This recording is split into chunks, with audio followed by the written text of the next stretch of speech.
तपाईहरुलाई स्वागत गर्छु छितेन डुक्पा रेसिपीमा। अनि आज चाहिँ म यो रायोको सागको पकौडाको रेसिपी शेयर गर्न गइरहेको छु। मलाई आशा छ तपाईहरुलाई अवश्य नै मन पर्छ होला भनेर। रेसिपी मन परे साथी फ्यामिलीहरुसँग शेयर गरेर भिडियोलाई लाइक गर्नु चाहिँ नबिर्सिदिनुस् है। ल है त सुरु गरौँ यो सागको पकौडा बनाउन।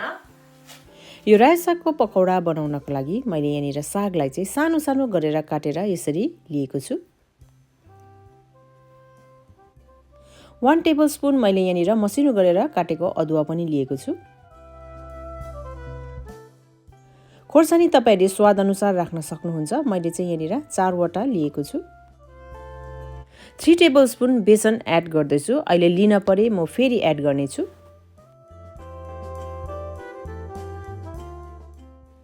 पकौडालाई क्रिस्पी बनाउनको लागि यहाँनिर 2 टेबलस्पुन चाहिँ मैले चामलको पिठो राख्दैछु। यो अप्सनल हो, छैन भने नराख्दा पनि हुन्छ। थोरै बेसार पनि राख्दैछु।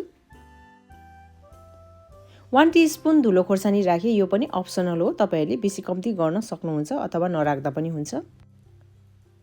सँगसँगै हाफ टीस्पुन चाहिँ मैले यहाँनिर भुटेको जिरा पाउडर एड गरेको छु। स्वाद अनुसार नुन राख्ने।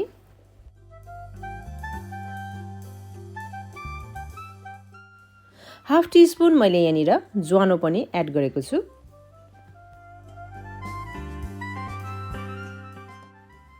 अब यी सबै सामग्रीहरूलाई राम्रोसँगले मिक्स गर्ने।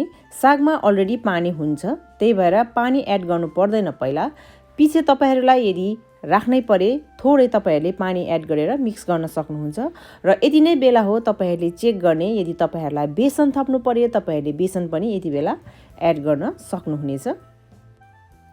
मिक्स गर्दा एकदमै राम्रोसँगले मिक्स गर्नुपर्छ। ल हेर्नुस् त, मैले यहाँनिर अझै 2 टेबलस्पुन बेसन एड गर्दैछु।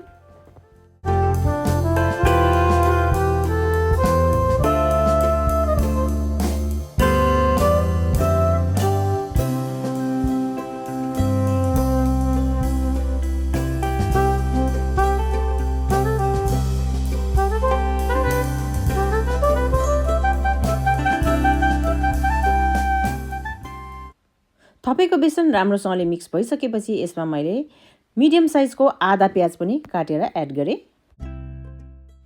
अब यो राखेको प्याजलाई पनि राम्रोसँगले मिक्स गर्ने।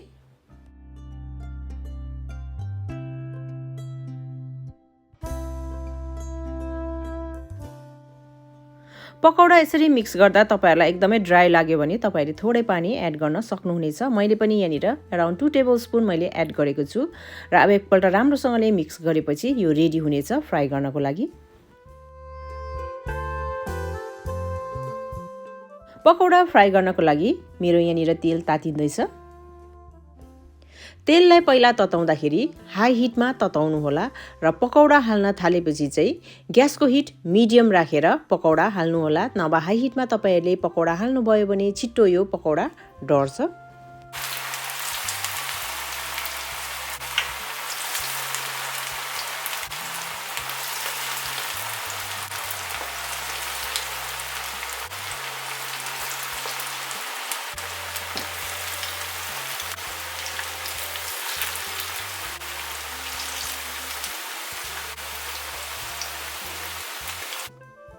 पकौडालाई तेलमा हाल्ने बित्तिकै चलाउन पनि हुँदैन, एकछिन यसलाई पाक्न चाहिँ दिनुपर्छ।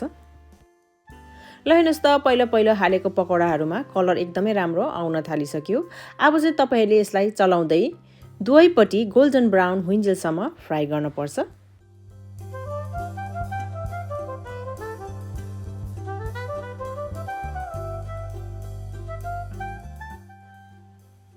यहाँ चाहिँ यो पकौडा पर्फेक्टली फ्राई भइसकेको छ र अब यसलाई मैले निकाल्न गएँ। ल हेर्नुस् त, कति खाउँ खाउँ लाग्दो क्रिस्पीको पकौडा देखिरहेको छ।